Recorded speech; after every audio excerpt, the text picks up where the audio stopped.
Hello and welcome to Off the Shelf Reviews. I'm more than man, more than life. I am a god! And I'm Gary. And today we're going to review and discuss Masters of the Universe, which came out in 1987, directed by Gary Goddard. Iain, why don't you give us the synopsis for Masters of the Universe? Well, the story follows He-Man, played by Dolph Lundgren, whose home planet has just been invaded by the evil Skeletor, played by Frank Langella. He-Man and his group have escaped to Earth, but have lost a magical key to allow them to get back to face Skeletor. Once they come across Courteney and Tom Paris from Star Trek Voyager, they find the key and return for an epic battle.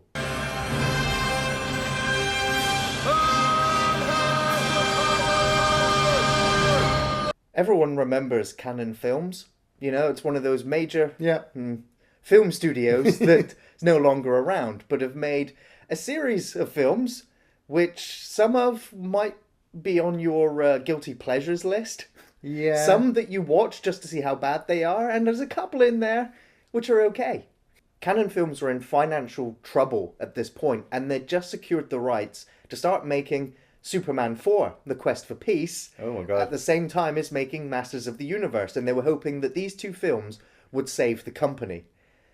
Financially, critically, the reaction to both of these films pretty much spelled the end for Canon Films. Even though Canon themselves didn't front all of the money for Masters of the Universe, Mattel themselves fronted 50% Yeah. of the budget, and then as production was going on, Mattel would have to fork out even more money to make sure that the film was actually completed, because when they finished wrapping the film, there were still vital scenes that had not been filmed. And so 2 months later, they managed to get some of the actors back and some of the sets to refilm pivotal moments of Masters of the Universe, which, you know, when you look at the actual film itself, you can see that it had problems. Yeah. Starting with the fact that it was a very low budget and very ambitious, as I believe this was the first live-action movie based on children's toys. Teenage Mutant Ninja Turtles, the movie, wouldn't come out for another 3 years after this film. That also comes from the director of this film, Gary Goddard, whose most notable work really includes theme park attraction ride videos. Yeah, and Broadway stage shows. He wrote the script for Terminator 2 3D, which is the attraction in Universal Studios. Yeah. He did the intro video for Jurassic Park The Ride, which is the video you watch while you're waiting in the queue. But this man had links to Mattel, and so they were the man that they wanted to head the project. And since Master of the Universe, he's also not gone on to direct that much. I was also a big fan of the cartoon when it ran. I wasn't aware of it when it first started. It was, when it kind of got repeat showings. I was also had the colouring books and the comic books. Yeah. So I was aware of what He-Man was. And so when Master of the Universe came out, it was like, I know this. But then as soon as I'm watching it, I'm like, but I don't know this. Yeah. Yeah, I was exactly the same. You know, back when I was a kid, He-Man was all over our TV. You know, that would lead on to Thundercats and Teenage Mutant Hero Turtles and all those other great cartoons from the 80s. But I would race home from school because I wanted to see the next adventure that He-Man would get into in his furry pants, you know, riding around on his cat. Somebody pointed out to me that there's a lot of homosexual overtones within He-Man. Yeah, well, I mean, they weren't meant to be. It was just a lot of kind of jokes back then. I think it was also their way of kind of getting the parents to be able to watch it with their kids. And the parents sit there and go, "Oh, I get that joke," ha ha ha, and the kids are like, "What's so funny?" But I was a big fan of He-Man. I had the toys. I had Castle Grayskull. I had the cat. I had Skeletor. I had a lot of the figures, and then it kind of died down, especially after the release of Thundercats and Teenage Mutant Ninja Turtles. You looked at He-Man, you were like, meh, it's not really, good for adults. I remember the New Adventures of He-Man came out in 1990, and that blew me away. I still try to convince people now that He-Man was in space with spaceships, and they're like, no, he fucking wasn't. I'm like, yes, he was. And then they re-released the TV show back in 2002 with an updated He-Man. But it lost something.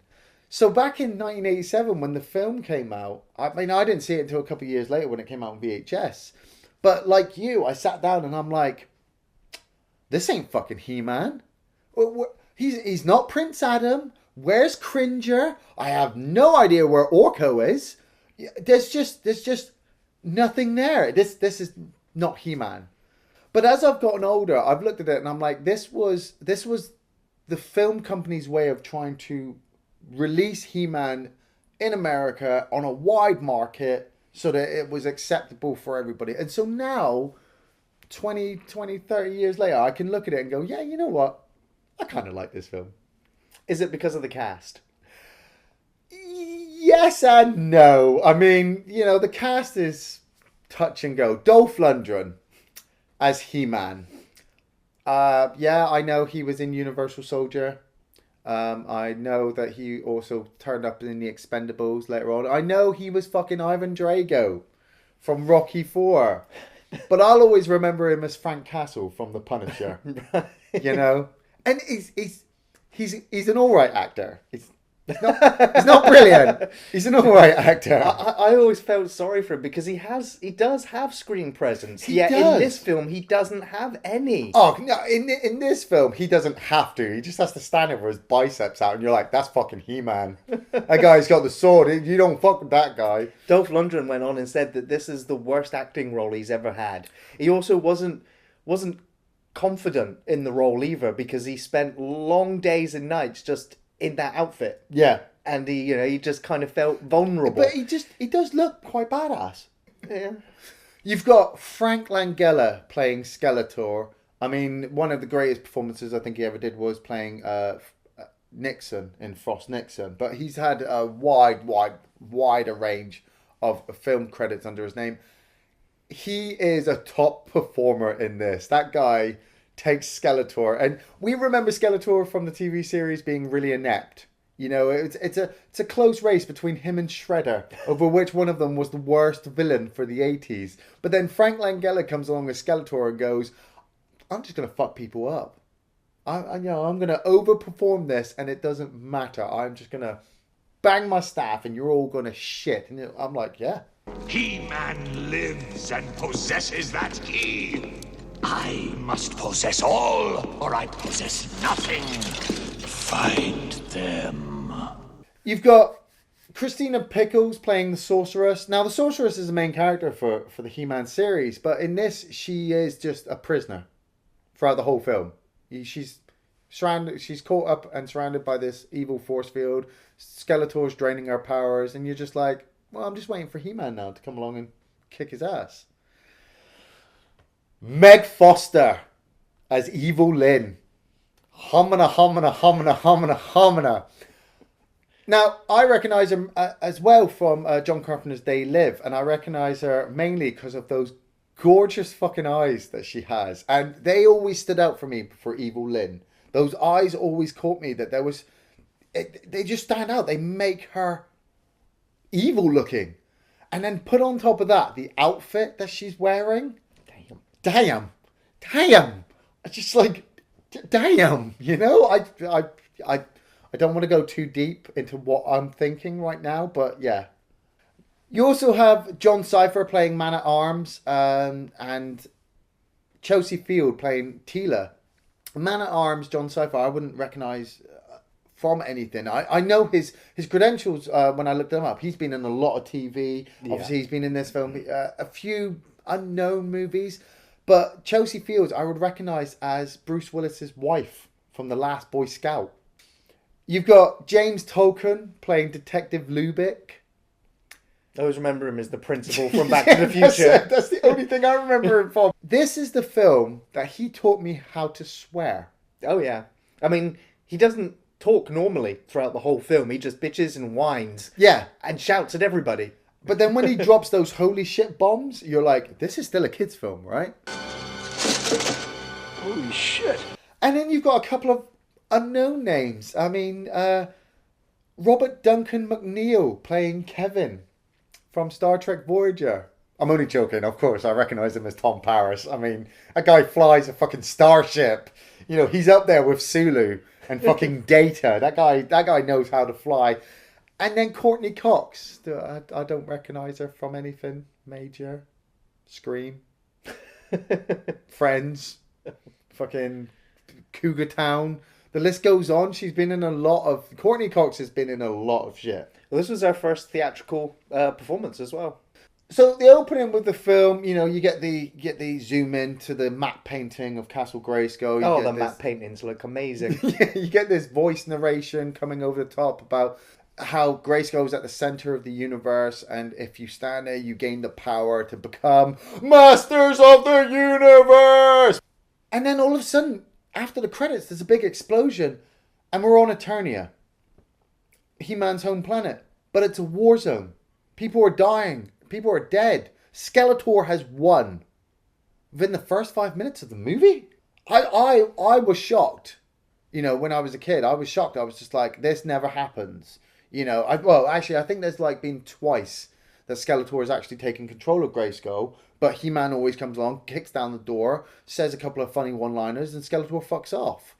But there's soldiers everywhere. You know, they're all black armored. They've all got these laser rifles. Skeletor's just like, tell me what's going on, Evil Lyn. And Evil Lyn's like, yeah, we've killed most of these people. We've stopped all these rebellions. But He-Man still lives. And Skeletor's just like, Those who do not pledge themselves to me shall be destroyed. The new age begins. And he would send out this message, and this would be the first time we'd see Dolph Lundgren in the He-Man outfit. And that's what I mean. I think he looks quite badass. You know, he's got the physique, which is cool. You know, He-Man / Prince Adam never really had much of a personality, I remember, from the series. But at least in the cartoon, he had a story. He was the main character. Yes, but he did just go around punching things. So he didn't really need a lot of, you know, dialogue. With this one, He-Man doesn't punch a lot of stuff. But so the dialogue needs to be there to kind of boost him up. Well, that was because Mattel said to the filmmakers, yeah, you can make the film, but He-Man can't kill anybody or hurt anybody in the entire film. But he blasts like loads of people with laser rifles. Well, the studio decided that these were all robots. Yeah, I totally get that. I got that from the black armored suits, that all of those guys that get shot are all robots. You don't get to see inside them, but it's kind of... They don't really move like robots, though. No, they're very humanoid-like. But, you know, it's a kid's film. We can't have blood, guts, and gore and arms and legs being chopped off. It would go completely against He-Man. And he sees the battle raging on, well, the battle being lost around him, and sees this small little squad carrying Gwildor. Gwildor, played by Billy Barter. I don't recognise his face, because he's usually clad in makeup. Right. But his voice always stands out. I remember him from Willow. Of course. And I remember him from Legend as well, by Ridley Scott. And obviously as Gwildor. But I'd say Gwildor is kind of his worst performance. It's not his fault. He works with what he's got. He's got the prosthetics on. He's got the outfit. He's got the staff. But the fact that Gwildor is like the pinnacle fucking linchpin of the whole story. He's created this magic key that can lock in onto tones of the universe and unlock doors to anywhere. Exactly. One simply computes gravitonic tones for a specific destination, activates the Energizer, and that's how Skeletor's troops got into the city and surprised us. Yes. Well, I hope the evil forces of Skeletor don't get hold of it. Oh, wait. Yeah. They already do. Oh. Fuck. But it's also the way that He-Man and his crew, you know, Man-at-Arms and Teela, turn up, take out these soldiers, and they take Gwildor into his little home. And Gwildor's just like, yeah, I've got this key, but we can't use it because Skeletor will lock in on it. Skeletor's team turns up to kill Gwildor, And Gwildor's like, hey, take this secret entrance. Where does it lead? To the caverns underneath Castle Grayskull. Well, that's convenient. What? So, if you hadn't given them the key, they could have just killed you, walked into your house, and walked right into Castle Grayskull anyway. Yeah. I don't like adventures. So, He-Man and his group go all the way into Castle Grayskull, sneak past all the guards, and get right into the throne room. Yeah, I think this was just a big, massive trap, though. Well, yeah. Like I said, I know that He-Man, Dolph Lundgren, doesn't have a lot to work with, but I do like his back and forth with Skeletor. Like I said, Frank Langella is such an amazing actor that with all the prosthetics on, his presence as this Dark Lord is just sometimes slightly overwhelming, because you're like, this guy's fucking pure evil. Going up against He-Man, He-Man had to stand his ground. And I do like the way he says to him, he's just like, let the sorcerers go, let everybody go. This is down between you and me. And Skeletor is a lot smarter than what he used to be, going, nah. And when the moon reaches its zenith, the great eye will open, and all the powers of Grayskull will be bestowed upon me. Your wondrous sorceress will die. You dare threaten her life? I dare anything. I am Skeletor.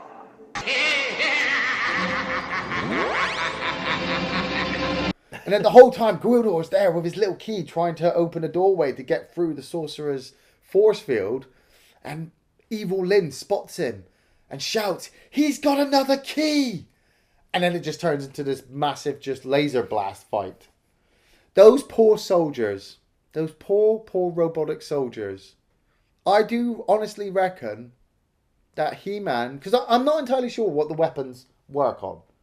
Do they work on energy cells? Do they just have an unlimited resource weapon, ammunition flowing through them? I don't know, but I honestly reckon He-Man, Teela, and Man-at-Arms could have shot every single soldier in this throne room. Yeah. As they would prove later in the film, when they can just easily dispatch these foot soldiers. These foot soldiers are fucking terrible shots. But Gwildor has to quickly open up a portal, and they all leap into it, and they almost lose the key. But He-Man manages to pull off the most amazing grappling hook shot ever, grabs it, and they all fall through the portal, which would bring them to Earth.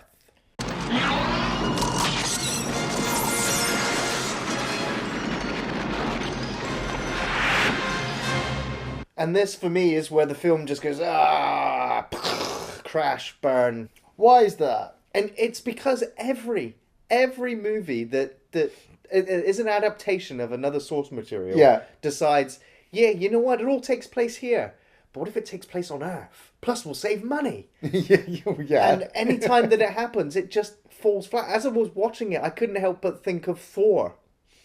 You know, oh, really? We have this Asgardian warrior. Yeah. And where does he end up? On Earth. And when it gets to Earth, what happens to the film? It crashes and burns horribly. That's my opinion on it, of course. I know it has changed, but this trope has been going on and on and on, and it is apparently a money-saving feature to do. Yeah. I like I said, when I was younger, I felt that as well, because I'm just like, I want to be on Eternia. I want to see all the different characters that I've grown up with. I want He-Man to be running around kicking ass in this fantasy world. And here I am with fucking Gale Weathers and fucking Tom Paris discussing about how fucking Julie's parents have died and she just wants to get away from it all. And you're faced with that as soon as you meet these two people, and you're just like, hold on a minute. I'm supposed to feel emotion here? The balance of the universe is being fought all the way across millions of miles of the galaxy, and I'm worried about this girl's parents. Oh, okay, yeah. Like I said, typical trope. I do like the way that the Eternians do obviously question everything about Earth. He-Man doesn't. Yeah, He-Man acts like he's still at home. What's this stuff on the floor? Oh, it's only mud. I'm like, don't you have mud on Eternia? What's this big creature here? That's a cow. Oh, And all I can imagine is that cows on Eternia must have like 6 limbs, so that's why they don't recognize it. You know, I honestly think as well, Gwildor was going to have sex with that cow. I do. Seriously, there was a shot where He-Man, Teela, and Man-at-Arms are all talking about splitting up and going to look for the key that they've lost through through the dimensional wormhole that they've come through. And I was looking at Billy Barter, who's obviously walked to stand in front, and he's looking off into the distance. And I obviously imagine he's acting to look at this cow. But because of the effect of the makeup and how much his face doesn't move, he looks like he's staring intently. And I'm thinking, Gwildor's going to have sex with that cow if he gets the chance. He's a dirty little bastard, Gwildor. Oh. Well? Moo. Gwildor. I'm going. Move. But after we've met Courtney Cox and Tom Paris, I'm just going to call him Tom Paris because that's all I remember him from. You know, He-Man kind of disappears at this point. I mean, we see a little bit of Man-at-Arms and Teela and Gwildor finding a bucket of Robbie's ribs. Well, they steal it out of the back of a car. Yeah. And, you know, this is where I'm just questioning the intelligence of these characters.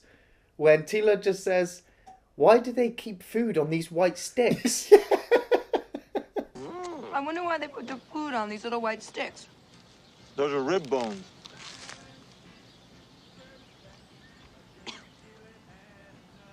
You mean this used to be an animal? Mm-hmm. Those are rib bones. And I'm like, you don't eat meat on Eternia? I think she was a vegetarian. Is she? Well, even if she is a vegetarian, she'd still know what meat looks like on the bone, Right. Unless the chickens on Eternia look like Flesh. whatever. Whatever.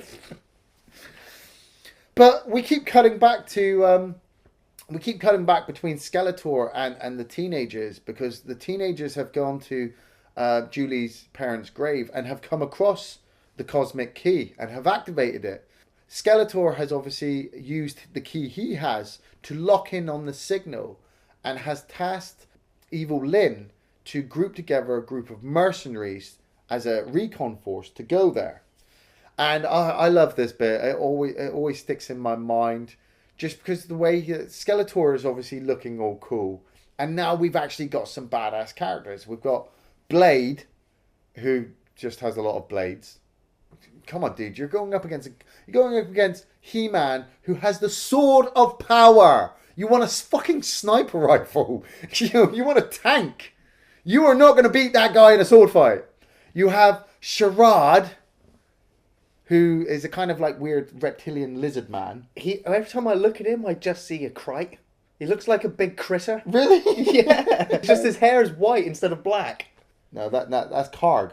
Oh. You're thinking Karg. Karg's the guy with the hook. Sherrod's the lizard man. God, get your characters together, man. They're all disposable anyway. Beastman's not disposable. Beastman's like from the fucking TV series. I want to see Beastman versus Rawhead Rex. Oh, Beastman totally wins. Fucking, well, I mean, unless Rawhead gets that hypno vision on him, then it's just all fucking stupid. Julie and Kevin have gone to their high school as well, because Julie wants to say goodbye to high school. And yeah, I can see it now. I can see why this whole teen stuff is just started getting annoying, because you just want fucking He-Man to turn up. But it's kind of funny because the mercenaries are really inept as well. They come through this portal to lock in on the signal at this school. And just the way they're looking around at the rooms, they're just like, I don't see anything. Where is it? And I'm just like, guys, you're in a corridor. Why don't you try a couple of doors? Don't you have doors in Eternia as well? Just, the janitor comes out. Before they can even question him, Beastman's ripping him a new asshole. And then they see Julie. And I'm like, this is one girl. This is one girl. You guys are 4 mercenaries trained to take on one of the most powerful men in the universe. And you can't even fucking stop her. They try everything. They laser blast her. They stab swords at her. They chase her. And lo and behold, she manages to fall into the arms of He-Man. Out budget restrictions. I think that this fight sequence could have been a hell of a lot better. It's all right with what they've got. It looks more like a slow dance. Oh god, between the Beast and fucking He-Man. It's just the fact that they're walking around that junkyard and Karg is there. He's just like, you go down, check down there, and you check down there. I'm like, this is a fucking junkyard. Just start blasting shit. Start smashing shit to pieces. Why are you casually walking around? You know, because He-Man then jumps out on them all and just basically beats the shit out of them, basically.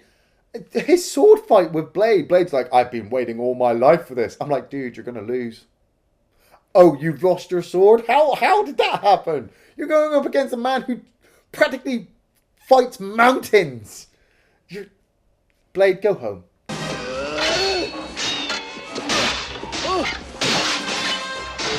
My sword!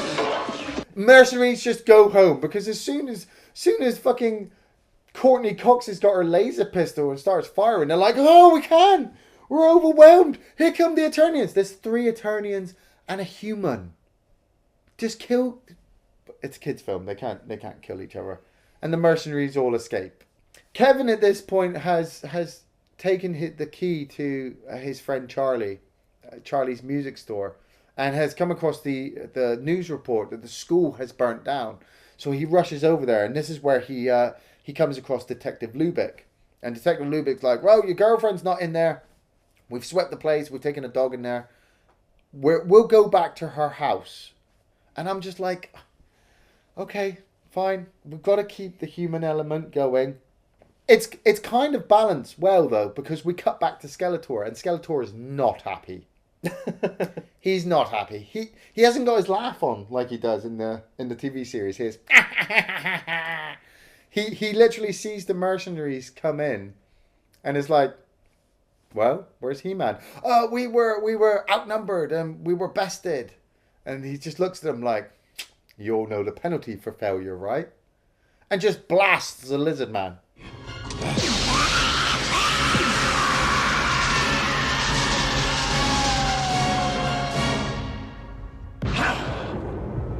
Vaporizes him from existence.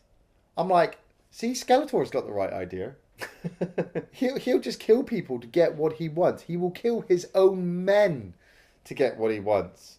And I love the way that Evil Lynn's like, oh, we shouldn't waste them. And he kind of throws her to the mercenaries. And he's just like, go with them. Well, I didn't think I should go. Well, you shouldn't have opened your mouth. And I'm like, oh, burn.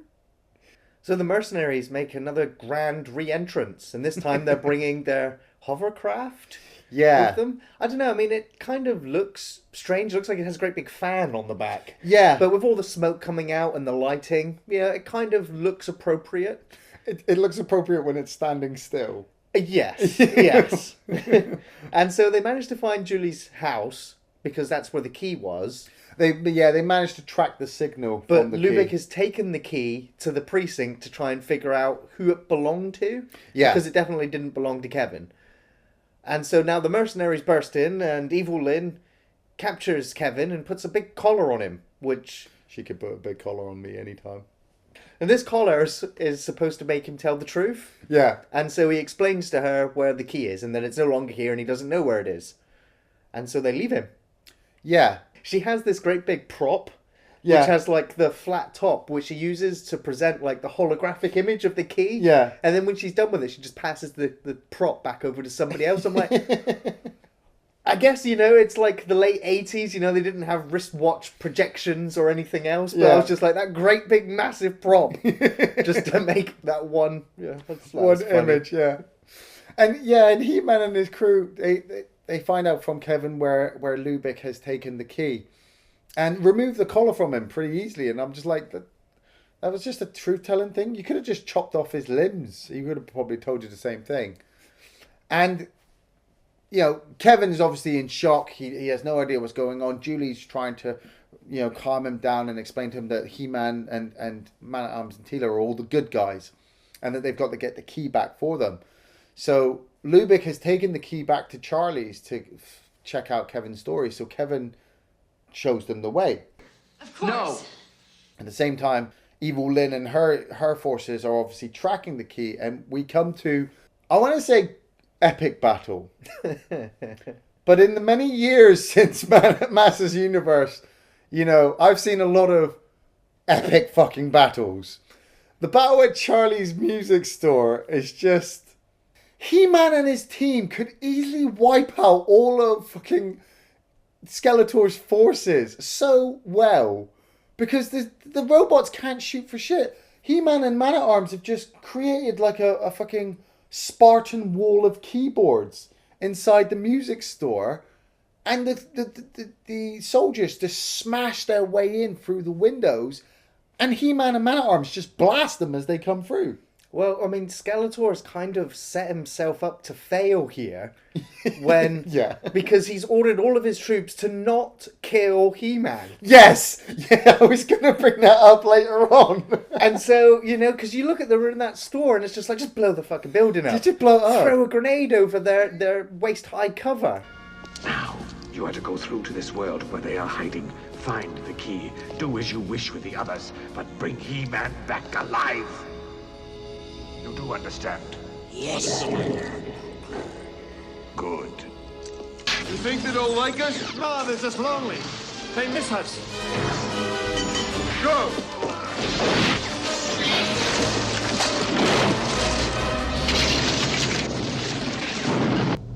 We fought with the Eternians, but were outnumbered. We thought it wise to return alive and gather a larger force. Set He-Man free! But Evil Lynn, at this point as well, has been giving information by Karg of Julie's parents' death. And so she uses her magical powers, which is like the only time in the film she does, uses her magical powers to change herself into Julie's mum and to convince Julie to bring her the key. Thank you, my darling. Julie does, and instead of just wiping out the Eternians, Evil Lynn's like, we'll all fall back and we'll just call in Skeletor and this huge force.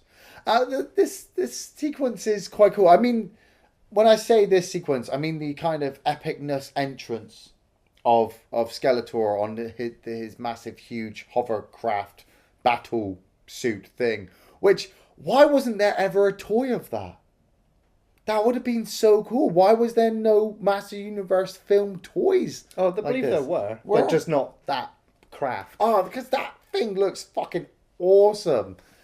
And Skeletor finally turns up and decides to launch Air Centurions after He-Man.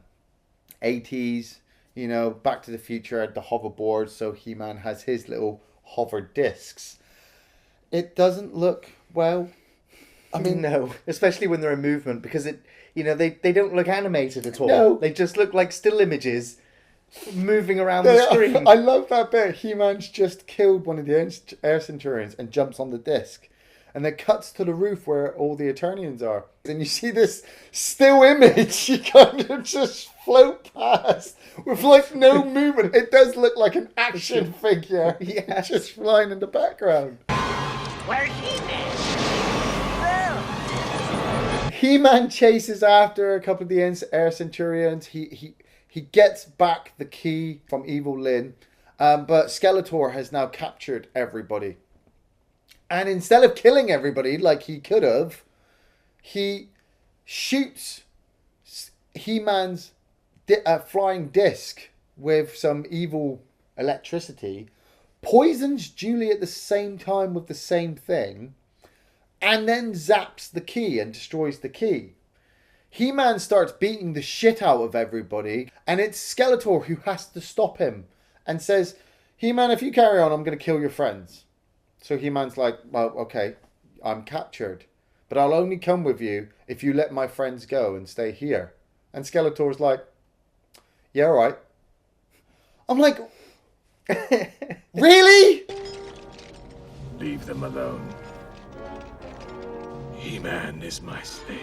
As long as I let them live, he is bound by his word. Let them rot. Let them rot. Just kill them! Yeah, but that's not Skeletor's plan. He needs He-Man alive and intact so that he can show the rest of Eternia that their champion has fallen. He wants him to kneel. Well, break his kneecaps. That would probably be easier. But he wants him to willingly kneel. He's not going to, though. This is He-Man. He's like the epitome of goodness. He's just told you, Skeletor. Look. I'll never kneel to you. And if you didn't catch it that time, here he is again. I'll never kneel to you. Yes, you will. Yes, you will. While all this is happening, Gwildor and the Eternians are trying to figure out how to return home. And amazingly, they have all the pieces Gwildor needs to create the transporter back home. Teela's got a device, and Man-at-Arms has got a device, and luckily Kevin, because Julie's obviously poisoned at this point and can't do fuck all, Kevin not only can get himself a keyboard, but has remembered the tune to play to open the doorway to Eternia, which I'm pretty sure is the same tune that they use to get to every other Universal place. Well, they don't actually go any other place. Yeah.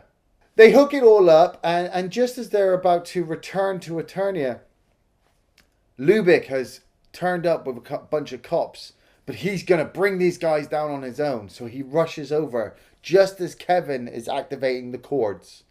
And as the music starts playing and the light starts to show, Lubick grabs them all and they all start transporting to Eternia. At the same time at Eternia, Skeletor has been waiting for the Great Eye to open so that the universal power can go inside him and he can become a god. I, Skeletor, am master of the universe. Now, I do love this bit. I think it's one of Frank Langella's great performances is him standing in there, and obviously we see all the light effects post-production, but obviously he had to work before that. So his overacting and him talking about power and how he's the Alpha and the Omega and you are nothing anymore, He-Man, you're not my equal, was absolutely astounding. It was a little bit long-winded and did go on. He just steals the gravity of the scene, you know? Yeah. Dying. Are you ready to kneel now, proud warrior? People of Eternia! I stand before the great eye of the galaxy, chosen by destiny to receive the powers of Grayskull. Universe's power! Pure, unstoppable power! Fool! You are no longer my equal! I am more than man! More than life! God! But when he turns into that big gold outfit, Yeah. I think that's a bit much. A bit over the top, yeah. It kind of reminded me of like Shao Kahn from Mortal Kombat or something. It's just like, oh no. It's just, I'm just looking at that large helmet and I'm like, does that outfit go to everybody when they become a god? Or did you choose it, just before, we sat there while He-Man's running around Earth. He's like, all right, okay. Let's go for a catalogue. Yeah, I don't like the blue and I'm kind of sick and tired of black. Oh, gold. We're going to go with gold today. And I think I'll get the headdress as well because it's only half price. But he becomes this great big god. And at the same time, Lubick, Gwildor, Man-at-Arms, Kevin, Julie, and Teela all turn up in the throne room of Castle Grayskull, which I was just like, well, that's lucky. And they brought cover with them as well. Half a car and a street wall. Holy shit! Destroy them! And it just turns into a massive laser battle again. And like I said, right at the beginning, I reckon He-Man and Man-at-Arms and Teela could have taken this whole throne room. They do. They blast everything. Even Lubick, who's got a shotgun, just starts blasting bad guys. And it's at this point, Evil Lynn, I don't know if she's afraid of the shotgun or if she's sick and tired of Skeletor's sanctimonious, egotistical selfishness, that she's just like, you kind of got a hint that she was also vying for her own power at some point. Yeah. And Skeletor's just like, nah, my power. Yeah. And I think she might have been upset by that. I don't know, maybe she wanted to share the power. Well, this is the thing. I mean, I always understood Skeletor was the big evil and he wanted everything for himself. But I also always saw every one of his villains as a standalone selfish character who was always vying for the power themselves. I did always think it was a bit weak that in this film, Evil Lynn does turn around and goes, prepare the battlecruiser, we're going to retreat. And Kara goes, yeah, but Skeletor, she's like, no, we're gone. And that ultimately is part of Skeletor's massive downfall because, you know, I'm like, yeah, okay, he's a god, but he's not doing very well. He's zapping his own guys, allowing He-Man to escape, can't even stop him from toppling a giant statue. It's one of those moments again where the main villain, a god, is just stood there watching, you know, his defeat happen around him and does nothing to stop it. Even when He-Man gets his hand on the sword, he's just like, he's zapping him with his power.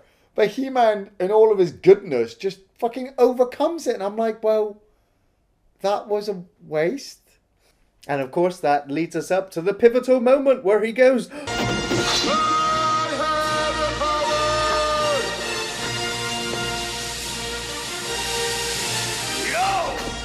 Yeah.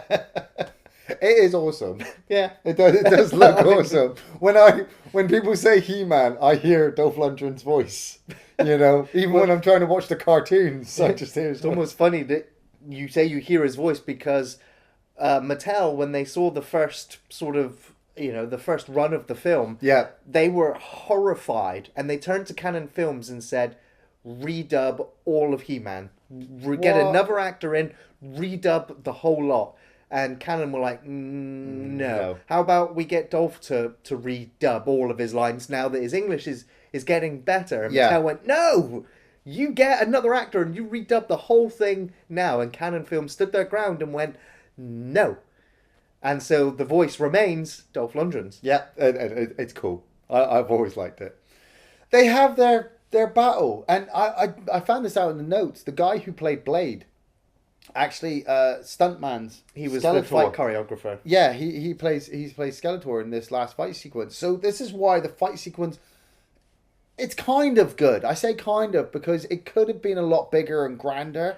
I mean, this is one of the first times that they had two recording studios, Yeah. which were not big enough. So they knocked the wall down that divided Really? these sound studios and combined it to make one of the largest sound stages in Hollywood history. Wow. At the time, to film this throne room. And yet, they don't even use that space, you know? No. It looks elaborate, it's detailed, it's multi-leveled. And they don't use it. Yeah. And that's because production was suspended, you know, filming was wrapped, and then they had to quickly film this fight sequence to actually have an ending to the film.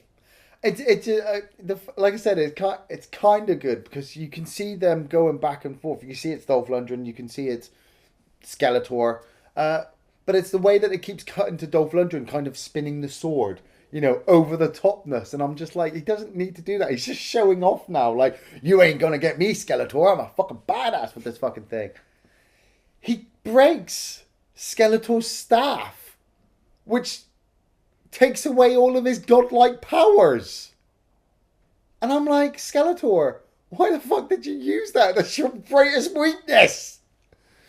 And then it's a simple case of He-Man's kind of showing mercy to Skeletor, which I think is kind of nice because obviously it's He-Man. He never wants to kill his great nemesis. And Skeletor pulls out the sword and goes for one last strike. Completely misses and falls over the ledge. I don't know if he missed. I thought it kind of hit the blade and kind of ricocheted and bounced backwards. He kind of pulls it out, swings for He-Man. He-Man blocks it, and they trade positions because He-Man was at the ledge, and then Skeletor's at the ledge, and He-Man kind of cracks the sword with enough power it sends Skeletor flying back. But yeah, he totally missed that neck slicing. He could have got, and then could have killed him at any point, really. And then time goes really slowly. Skeletor slowly falls down and just Great screams big hole. no. Right.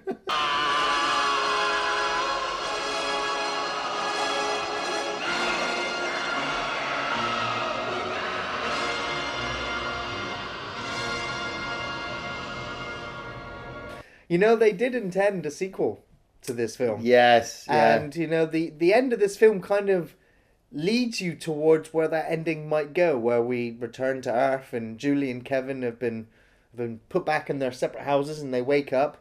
And well, they wake up in the past, don't they? well, I don't know if they... Yes, they wake up wake before up. everything happened because Julie yells back, "Hey, wait! You know, you said you could put me anytime, any place, anywhere. Put me back the day before my parents got on the plane." And she tells them not to get on the plane. And then she finds Kevin and they've got this artifact from Eternia. Yeah. And it's like... That's... You know, Julie, for me, was the main character of this film.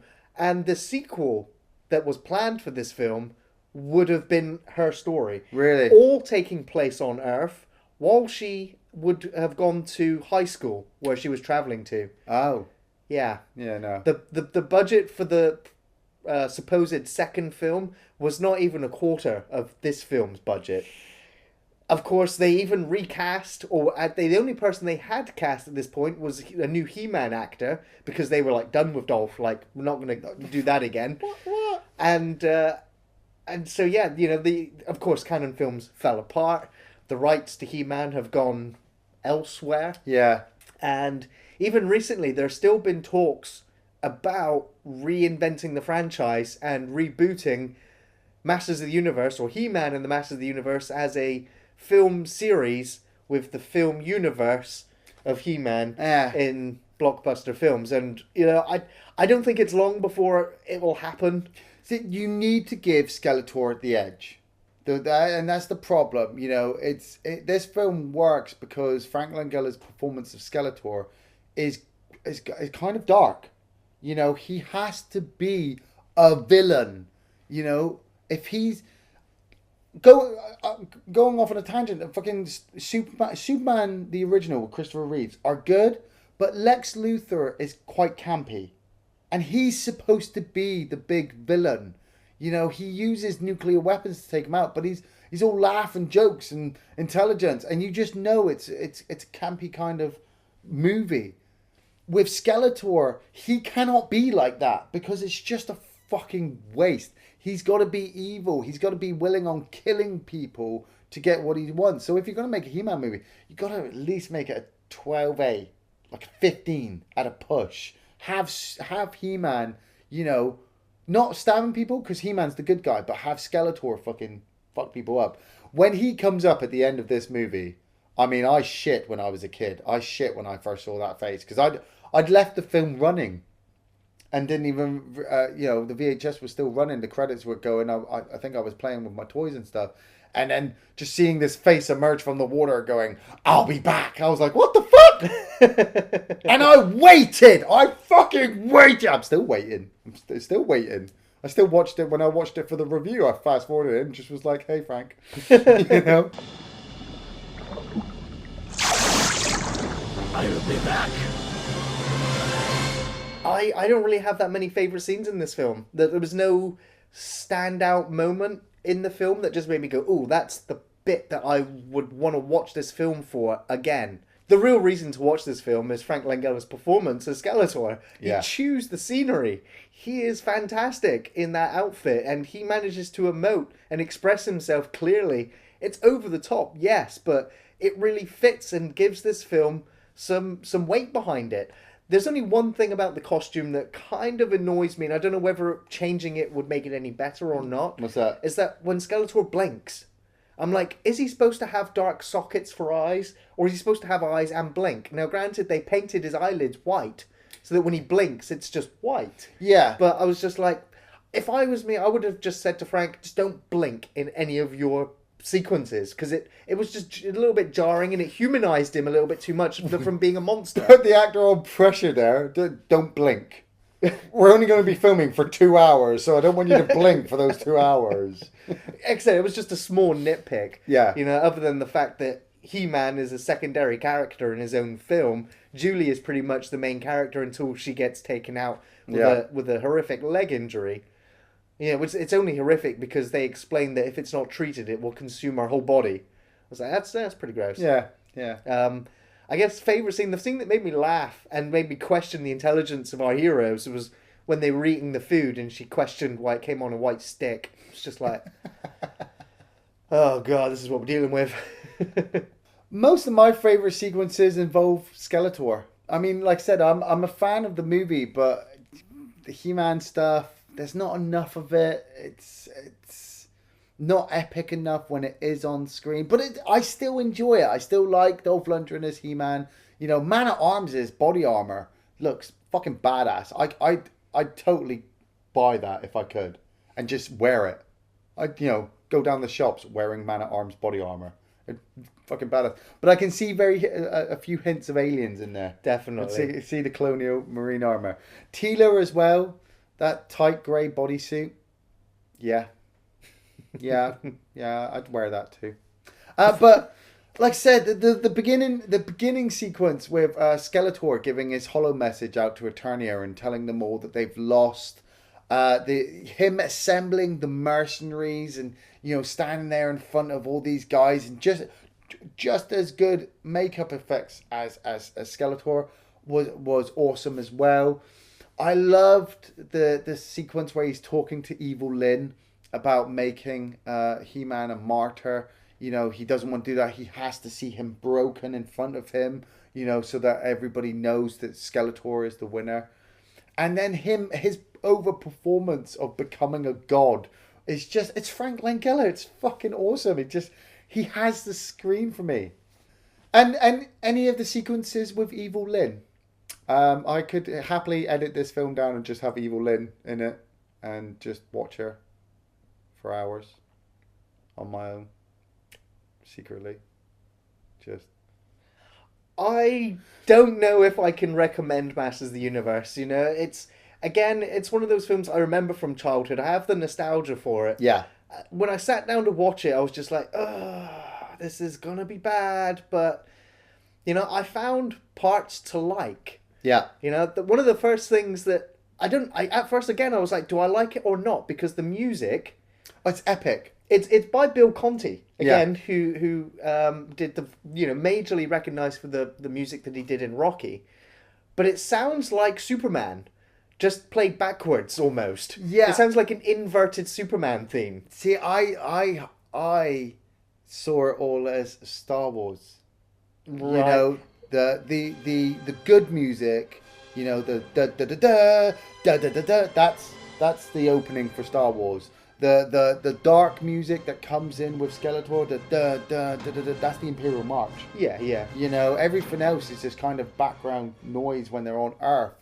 But I saw it as Star Wars, and I'm just like, yeah, with Mattel's history, with the Star Wars franchise, and then trying to recoup with He-Man, the similarities between He-Man and Star Wars. When they must have looked at Bill Conti like, you need to make this music, and he's just gone and watched the fucking Star Wars trilogy in the cinema, like, yeah, I know how to make epic music for a fantasy movie.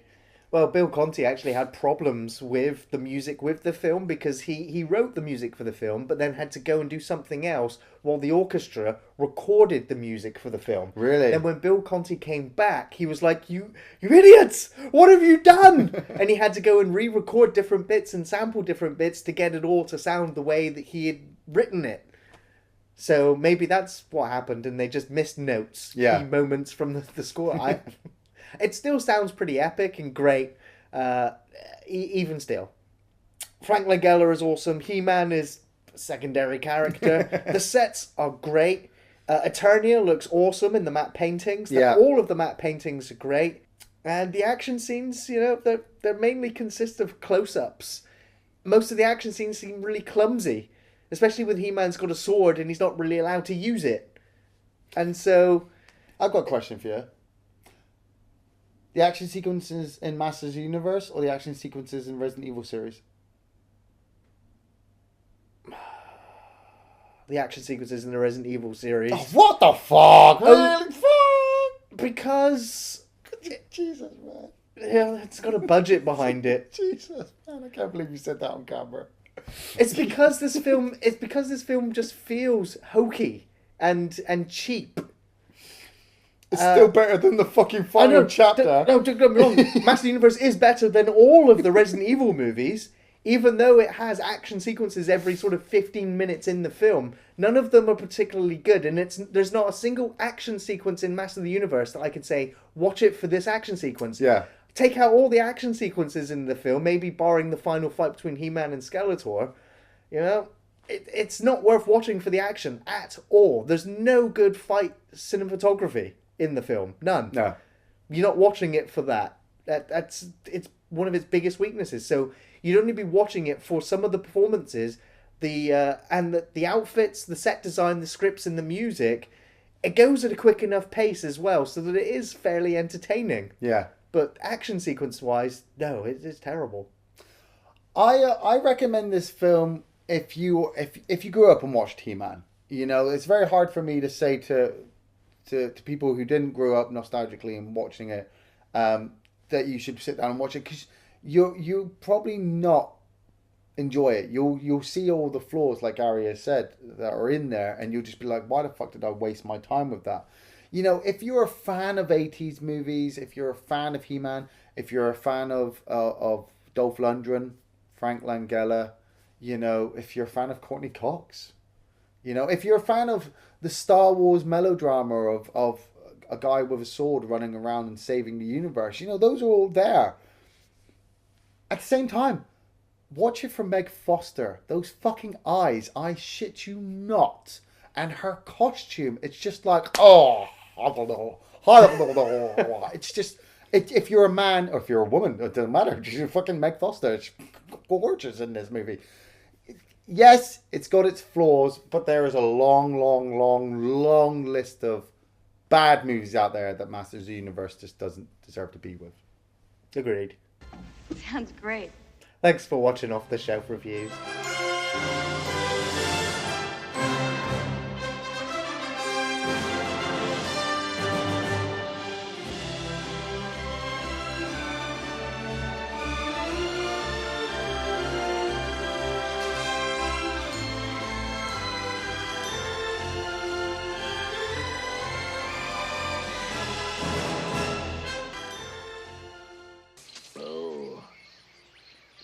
Well,